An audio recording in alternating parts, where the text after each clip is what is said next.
Nobody waiting, but we are live. Okay, we'll try that again.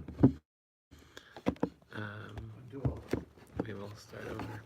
We're not going to have anyone here. Sorry, everybody. We'll try again. Okay, so we are going to talk a little bit about Purim from a little bit of a roundabout perspective, but this was a fascinating insight that I was excited about and I wanted to share. So, there is a Mishnah that we quote very often. This is the Mishnah that we often end learning with in order to say Kaddish. What's the Mishnah that we end with? We say Rabbi Chanana ben Akasha Omer. We quote the sage Rabbi Chanana ben Akasha. Ratzah HaKadosh Baruch Hu, this is verse number 1. Ratzah HaKadosh Baruch Hu Zakos Es Yisrael. Hashem wanted to Lizakot. Hashem wanted to do something nice. He wanted to give merit to the Jewish people. Oh, there's a translation here. I forgot I did that. So what did he do? Here, lefichach. Therefore, so what did he do? What was the good thing that Hashem did for us? Lefichach hirba lahem Torah u'mitzvot. So therefore, what did he do? He gave us many mitzvos to perform. Shne'emar Hashem chaves laman Torah. They quote this pasuk as a proof for that idea. But what Hashem did was He gave us many mitzvot to perform. And the question that's asked is, it's like a teacher who says, I want to do something really great for my students, let me give them a lot of homework. If Hashem wanted to make it good for us, let's say He wanted to give us a lot of reward for performing mitzvahs, so what should He have done? Give us one easy mitzvah to do, and certainly we will perform that mitzvah, and that's it. That's it. Give us one mitzvah. That should be enough. 613 mitzvahs, and everything that comes beyond those mitzvahs, that emanates from those mitzvahs. Thank you. Great. Low battery now. All right, 100%. We'll figure it out. Everything that comes about through those mitzvahs, it's not plugged in, but it's fine. We'll be okay. 20%. Everything that comes about from those mitzvahs. So why is that good for us? Why is that good for us? What 613 mitzvahs is 600 opportunities to make mistakes. So why is this lizakot es Yisrael? Why is this a positive thing for the Jewish people? So there are two answers that we would like to explore tonight. So the first is given by Maimonides. The first is given by the Rambam. This Rambam is found in his commentary to the Mishnah.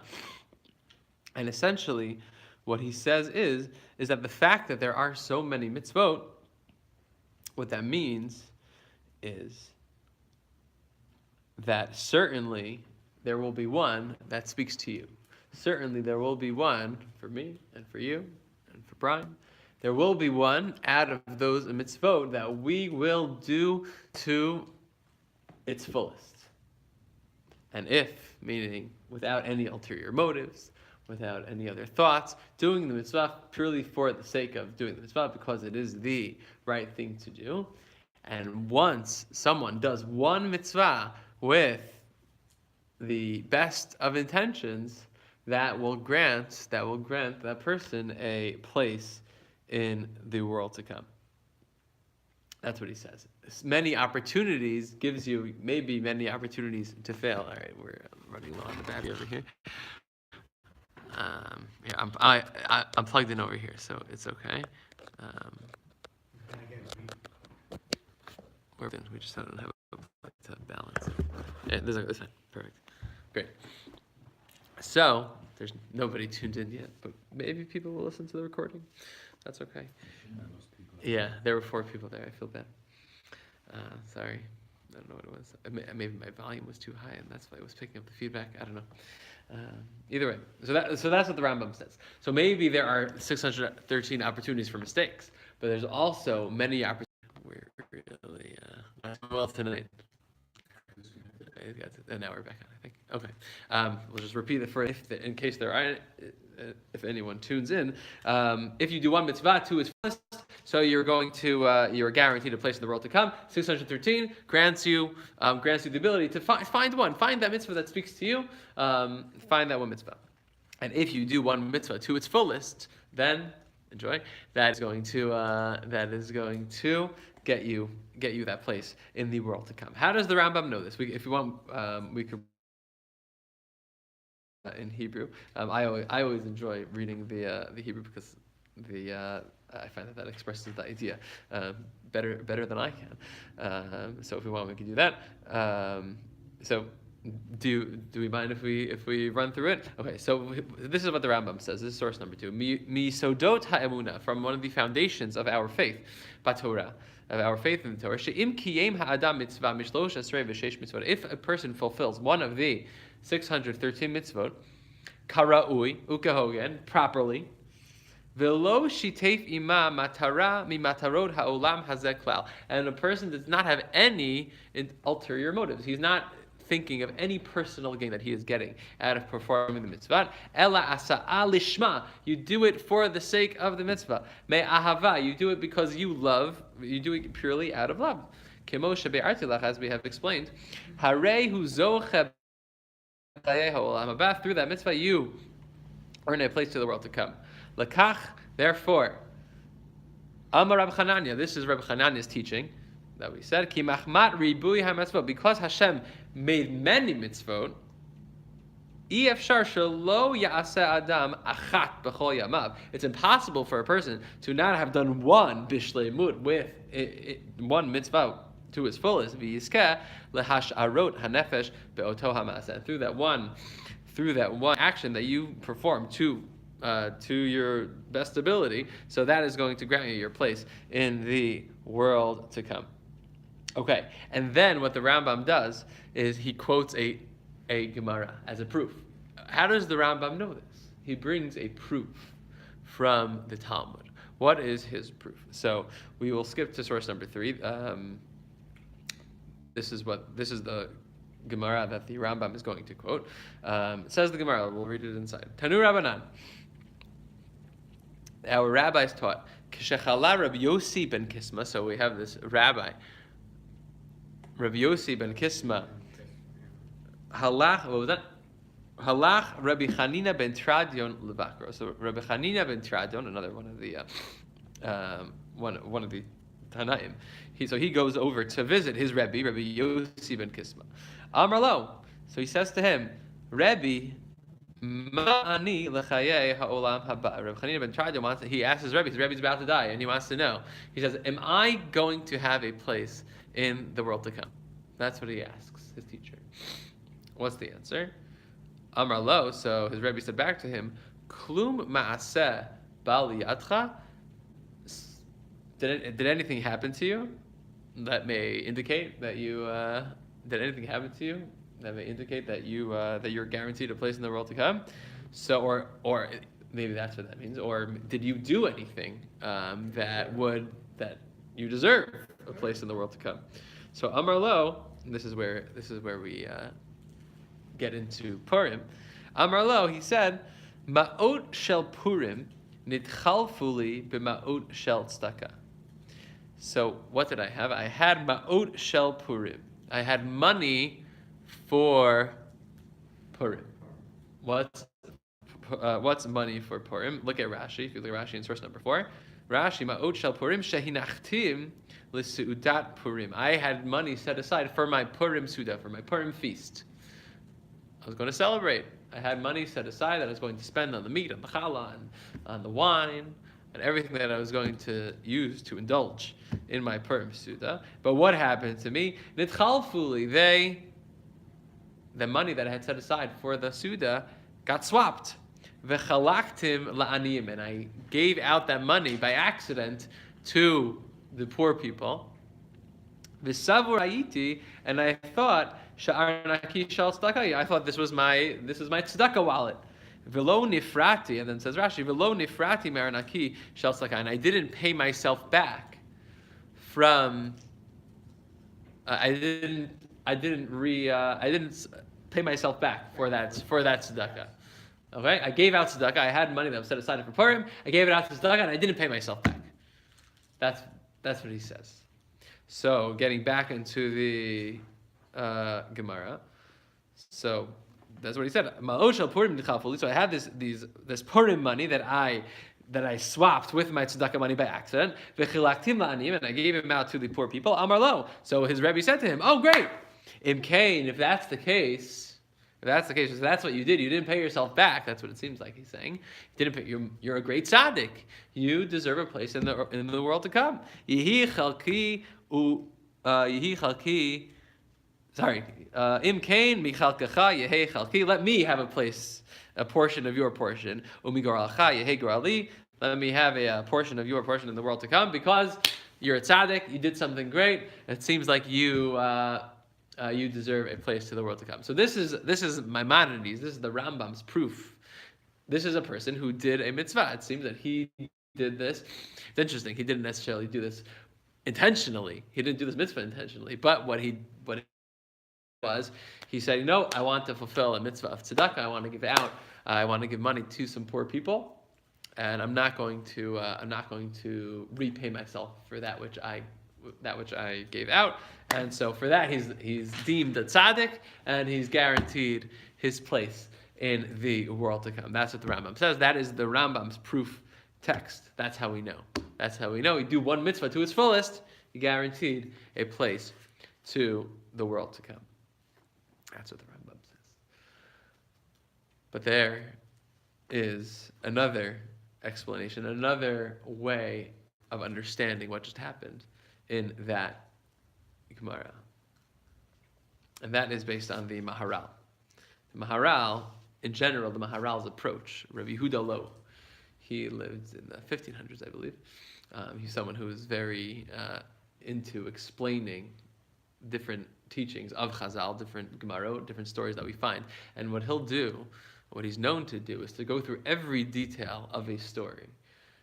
Many times we'll find in Chazal stories that don't necessarily make sense. Things seem exaggerated, and often Chazal wrote in parable. They didn't necessarily mean everything literally. This may have been a literal story, but in general, what the Maharal does he shows how every line, every word in Chazal is important, and so he has a totally different interpretation of this Gemara and what just went on here. So, what does the Maharal say? So he says, so before we get there, so we'll give, he gives a different explanation that how to understand this Gemara. So he says, we could read it inside, this is source number 5. He says, Nira, it appears to me, Lo b'shvil mitzvah zot yizkeh le'olam haba. It is not because of this mitzvah that he is going to merit, this person is going to merit a place in the world. It was not because of that mitzvah. Rather what? Rather what? Shera'a b'kiyum mitzvah achar ketikna me'od shehaya machmir ba. What the Rebbe saw in this action was that we have a person who did something great, who did something really nice, and that is indicative of the person being a good person in general. It's not that this mitzvah, it's not that one mitzvah granted you that, it's not that was your ticket to the world to come. It's that because you did that, it must be that you did many other great things also. That's just indicative of his personality. That's just indicative of who he was, that he was a good person. So that's interpretation number 1 of the Maharal. That it's not that one action grants you a ticket to the world to come, but rather that one action, when Rabbi Chanina ben Tradion asked, did anything, Rabbi Yossi ben Kisma asked Rabbi Chanina ben Tradion, did he do anything? Did anything happen to you? He wanted to know, who are you? Who are you really? What are you all about? And because this happened to him, because he did this beautiful action, he gave his money to the poor and didn't repay himself. So that was indicative of the good person that he was, and that's how he knew he was going to have a place in the world to come. So that's interpretation number 1. But that was just number 1. The Maharal has a different understanding. Says the Maharal, this is in the next paragraph, Od Ani Omer, I will say even further, Ki ma she'amar klum ma'aseh bal yadcha. Let's look at that line. Klum ma'aseh bal yadcha. Did anything come to your hands. That doesn't mean did you do anything. That means did anything happen to you? What does that mean? Lo shahaya ritzono lomar mima'aseh mitzvah achat yizkel le'olam haba. He's not telling you that from one action you are guaranteed a place in the world to come. From one mitzvah that you do to its fullest, with the best of intentions, that's what's going to guarantee you a place in the world to come. She'ein hadavar kach. No, that's not how it works. That's not what guarantees us a place in the world to come. Rak hayasho alo. What the question was, klum ma'aseh bali yadcha. What does this mean? Did anything happen to? Did anything bali yadcha? Did anything happen upon you? Did anything happen to come your way? What does that mean? Shemin ha'ma'aseh yesh lahavchin siman ben olam haba. From something that happened to you, we are able to see a sign that you are guaranteed a place in olam haba. What he's saying is that whether to know whether or not you will be guaranteed a place in the world to come is that Hashem sends us signs along the way. Hashem will give us a sign. That's what he's saying. Did you have any signs along the way that you are guaranteed that spot in the world to come? Klum ma'aseh bal yadcha. Did anything happen to you? Did anything come your way? That's what he's referring to. V'amar. So what was his response? Yes. Ma'ot shel Purim nidchalfu b'ma'ot shel tzedakah. I had this Purim money, this Purim feast money, that I was going to spend on my wine and my meat, and I was going to indulge with that money. V'chilakti oto la'aniyim. And I gave it to the poor people. V'hadavar remez muflag. And this is a wondrous idea. Why? Here we get to the kicker. Ki ma'ot shel Purim einam omdim rak liribui achila ushtiya. What's really going on here? What's the point? What's the essence of Purim money, of the Purim feast? That is to indulge in your meat and your wine, to indulge in the physical world. V'ha'achila v'hashtiya hu davar gashmi me'inyan ha'olam hazeh. Those are very worldly actions. Those are very worldly things for one to partake in, and that's great. Shehu kulo gashmi. This is a very physical endeavor. V'nitchalef ma'ot elu b'ma'ot aniyim. And that money that was set aside for worldly matters was swapped for tzedakah, was swapped and given to poor people. Right. Exactly. Shema'ot aniyim hefechzeh. Ma'ot aniyim, tzedakah, money given to paupers, to poor people, is the exact opposite of worldly things. Right? Ki ha'ani, what is an ani? What is a poor person? Yadua she'ein lo olam hazeh klal. An ani is someone who does not have anything in this world. He has no food, no clothes, no money. He is someone who does not have an olam hazeh. He does not have this world. Ve'ein neheneh mitovat olam hazeh. He is not able to benefit, to appreciate, to enjoy the goodness of this world. V'nitchalfu lo ma'ot shel Purim. And so when his money was swapped, his olam hazeh money, this worldly money, his Purim feast money was swapped for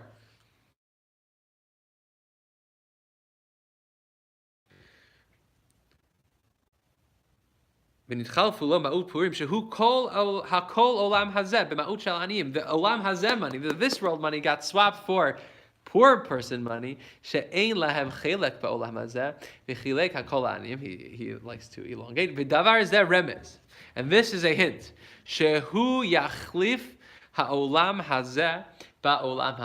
This is the sign, says the Maharal, and this is what Rav Yossi ben Kisma was saying. This is the sign that you are a ben olam haba. What we have just shown is that your world, this world, the things that you are going to spend in this world, the things that you are going to, you wanted to enjoy this world, but Hashem had other plans and had you switch your this world for your next world. You gave your money to aniyim, to people who don't enjoy this world. And that was the sign that your worldly pleasures were swapped away from you and went to people who don't have anything in Olam Hazeh. And what happened to you was that you didn't have any part of this world. And this was a sign that whatever you had, whatever you were about to enjoy, whatever you were going to use that money for to enjoy in this world, was swapped, and you now have a place in the world to come. So that was the sign that God sent to Rabbi Hanina ben Tradion. He wanted to enjoy this world. He had money to indulge, and it was swapped away from him. It went to people who represent not having this world. And the fact that that was swapped away from him was a sign, I'm not enjoying this world. Everything that I have, everything that I was about to enjoy is really waiting for me in the world to come. But what's the idea here? The idea is that the Purim Su'uda is the time where we are supposed to indulge. And part of the mitzvah is, for many take it very far, the aspect of drinking, but also the eating and enjoying. And it is a very olam hazeh, it is a very this worldly experience. And that's what the Purim Su'uda is all about. So why is it that we focus so much on this world? Something that Rabbi Hanina ben Tradion didn't have the ability to partake in that year, and that was a sign that he was going to be a ben olam haba, that he was going to have a portion. But for us, so we will have an opportunity to enjoy. But what's the idea? So what many explain is that we indulge specifically because what was at stake? At stake were our bodies.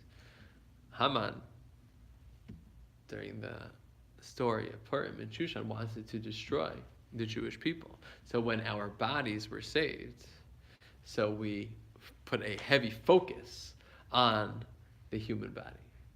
The idea that as Jews, we have the ability to use the physical world and use it not only as a means of indulgence, but use it as a means towards mitzvot and a means towards kedusha. And that's really what we strive for in our su'udah, to use it for a higher purpose. Su'udah is all about.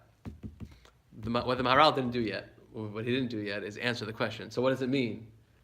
What does it mean that Hashem gave us many mitzvot in order to make it good for us? What's the answer? Why is many mitzvot good for the Jewish people? Isn't that more opportunities to fall, many more opportunities to fail?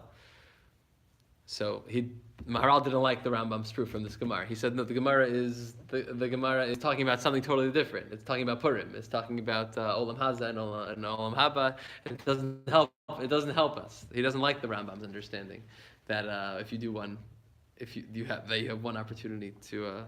You have 613 opportunities to do one to its fullest. Maharal didn't like that. What the Maharal says is that 613 mitzvot represent what our neshama is capable of achieving. It shows we are preset to perform 613 mitzvot, and that shows something unique about the Jewish people. The fact that it's like a puzzle. We are the receptacles for those 613 mitzvot, and that is Ratzah l'zakot et Yisrael lefichach hirba. Hashem wanted to make it good for us. What that meant was He gave us a neshama that is capable of receiving 613 mitzvot, and that is indicative of the uniqueness of the Jewish person and the Jewish soul. And that's what was good for us. And so Purim is a time to reflect on the Jewish soul. We interact with one another. Matanot le'evyonim. We spread the simcha.